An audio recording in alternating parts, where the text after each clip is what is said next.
Welcome to the installation guide for the Frunk for the Opel Grandland Electric. First, we remove the engine cover.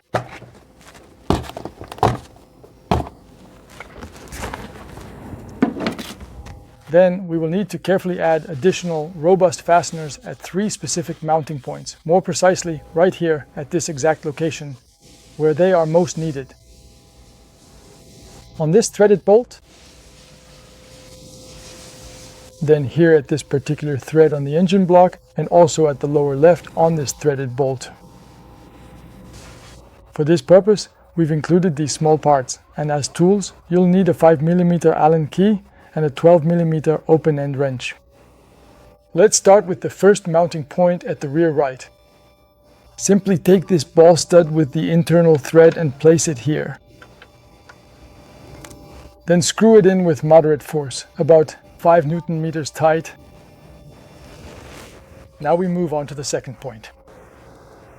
Right here at this thread, we insert this threaded bolt. First we have the plastic washer as a spacer, you see. And then the threaded bolt. Screw in the bolt, again using the 12mm open-end wrench with moderate force, here even a bit less, tighten to 4 to 5 Nm. Now we come to the last and third mounting point right here, this threaded stud. We place this spacer bolt onto this threaded stud. Simple. Just place it on and screw it in. And then use the Allen key, size 5.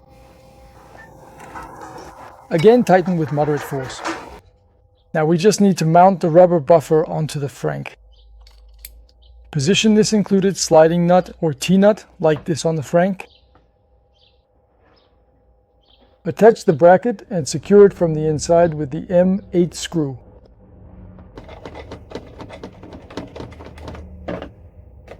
And use the Allen key to tighten it again.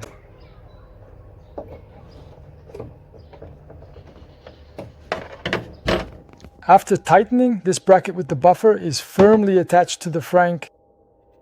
Now we need the Frunk. Just insert it, position it correctly, rubber buffer. Carefully put it on and then thoroughly check for a secure and stable hold. Ensure it is firmly in place. The Frunk is now fully installed. Check again to make sure it's securely in place and then load it up as you like with charging cables and accessories. Yours, Joseph, from frunk.at.